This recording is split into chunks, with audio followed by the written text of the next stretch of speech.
పూర్తి వివరాలకు చదవండి రేపటి అక్షర శిల్పం దినపత్రికలో.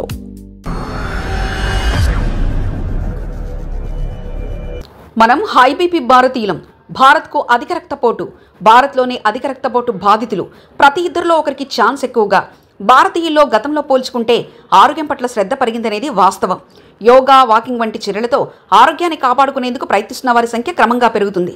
అయితే అంతకు మించి సంఖ్యలో అనారోగ్యం పాలవుతున్నారు.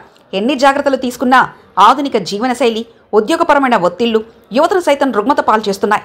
ప్రపంచ ఆరోగ్య సంస్థ తాజాగా భారతీయుల ఆరోగ్యంపై విడుదల చేసిన నివేదిక ఇదే విషయాన్ని మరోమారు స్పష్టంగా పేర్కొంది. ఈ సంస్థ నివేదిక ప్రకారం మన దేశంలో 21 కోట్ల మందికి పైగా అధిక రక్తపోటు, హైపర్ టెన్షన్ లేదా హై బీపీతో బాధపడుతున్నారు. ఇంకో మాటలో చెప్పాలంటే భారత్లో హై బీపీ సైలెంట్ కిల్లర్గా మారుతుందని ప్రపంచ ఆరోగ్య సంస్థ ఆందోళన వ్యక్తం చేసింది. 21 కోట్ల మందికి పైగా హై బీపీతో బాధపడుతుంటే వారిలో 19 కోట్ల మందిలో ఈ సమస్య తీవ్రంగా ఉందని వెల్లడించింది.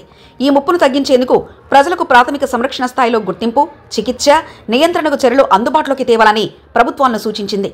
ప్రపంచవ్యాప్తంగా రక్తపోటు బాధితుల వివరాలతో WHO ప్రపంచ ఆరోగ్య సంస్థ ఈ నివేదిక విడుదల చేసింది. ప్రపంచ దేశాల్లో ఈ రుగ్మత చాలా వేగంగా ప్రబలుతోందని అందులో ఆందోళన వ్యక్తం చేసింది. భారతదేశం గురించి ప్రత్యేకంగా ప్రస్తావిస్తూ 30 నుంచి 79 మధ్య వయసు ఉన్న భారతీయుల్లో ఈ వ్యాధి వేగంగా విస్తరిస్తుందని పేర్కొంది. ఈ ఏజ్ గ్రూప్ వారిలో సుమారు 30% మంది హైపర్ టెన్షన్తో బాధపడుతున్నారు. ప్రపంచ జనాభాలో సగటున 34% మంది హై బీపీలో బాధపడుతుంటే దానికి దాదాపు సమానంగా ఈ వ్యాధి మన దేశంలోని విస్తరిస్తున్నట్లు గణాంకాలు చెప్తున్నాయి. భారత్లో వ్యాధి విస్తరణతో పాటు బాధితుల పరిస్థితి కూడా చాలా ప్రమాదకరంగా ఉందని ఈ నివేదిక ఆందోళన వ్యక్తం చేసింది. 173 మిలియన్లకు పైగా ఉంటే 17.30 కోట్ల భారతీయుల్లో వ్యాధి నియంత్రించలేని స్థితిలో ఉందని, కేవలం 17% మంది మాత్రమే వ్యాధిని నియంత్రించగలిగే స్థితిలో ఉందని చెప్తుంది.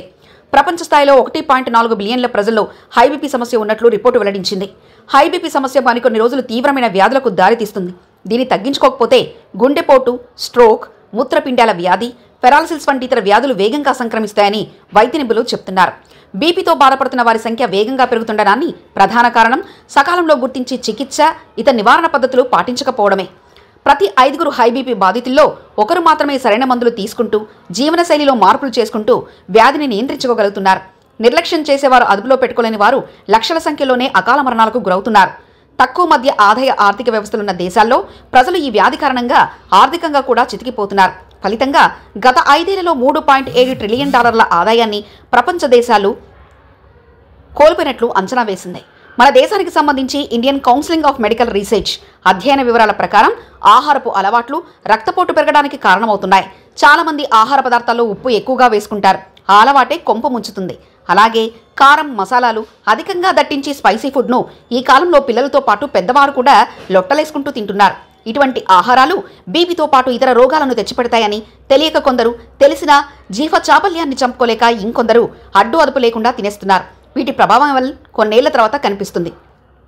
ఇవి కాకుండా కుటుంబాల నిర్వహణ, ఉద్యోగాల్లో పెరుగుతున్న ఒత్తిళ్లు, ఉబకాయం వంటి సమస్యలు హై బీపీకి దారితీస్తున్నాయని ICMR శాస్త్రవేత్తలు స్పష్టం చేస్తున్నారు. చాలా కాలంగా హై బీపీ కేసులు పెరుగుతున్న విషయాన్ని గుర్తించిన కేంద్ర ప్రభుత్వం దాన్ని అదుపు చేసే చర్యలు తీసుకుంటుంది. 30 ఏళ్లు పైబడిన వారందరికీ స్క్రీనింగ్ టెస్టులు చేస్తుంది. ఏడాది జనవరి నుంచి జూన్ మధ్య నిర్వహించిన పరీక్షలో సుమారు 11.1 మిలియన్ మందికి రక్తపోటు, 6.4 మిలియన్ మందికి పైగా షుగర్ ఉన్నట్లు తేలింది. దాంతో వ్యాధిగ్రస్తులకు మందులు ఇవ్వడం, స్క్రీనింగ్లు, ఫాలోఅప్లు చేయడం వంటివి విస్తృతంగా చేశారు. భారత ఇరుగు పొరుగు దేశాల్లో బీపీ సమస్య ఎక్కువగానే ఉంది. పాకిస్తాన్లో దాదాపు 42% మందికి ఈ వ్యాధి సోకింది. 34 మిలియన్ల మంది నియంత్రణలో లేని వ్యాధితో ఇబ్బంది పడుతున్నారు. భూటాన్, శ్రీలంక, నేపాల్ దేశాల్లో ప్రపంచ సగటు కంటే ఎక్కువగానే బీపీ రోగాలు ఉన్నాయి. బంగ్లాదేశ్, ఫిలిప్సెన్, దక్షిణ కొరియా లాంటి దేశాల్లో బీపీ నియంత్రణ చర్యలు బాగున్నట్లు WHO పేర్కొంది. బంగ్లాదేశ్లో ఒకప్పుడు 15% ఉన్న నియంత్రణ రేటు ఇప్పుడు 56%కి చేరుకుంది. మిగతా దేశాలు కూడా ఇదే బాట పడుతున్నట్లు వెల్లడించింది. రక్తపోటు నియంత్రణకు మార్గాలున్నాయి. అయితే దానికి రాజకీయ నిబద్ధతతో పాటు వైద్యంపై పెట్టే ఖర్చు, ఆరోగ్యపరమైన వ్యవస్థలను బలోపేతం చేయాలి. ప్రతి గంటకు 1000 మందికి పైగా హై బీపీ వల్ల వచ్చే స్ట్రోకులు, గుండె సంబంధిత వ్యాధులతో మరణిస్తున్నందుకు ప్రతి ఒక్కరూ అప్రమత్తంగా వ్యవహరించాలి. మరిన్ని కథనాల కోసం సబ్స్క్రైబ్ చేసుకోండి మీ అక్షర శిల్పం.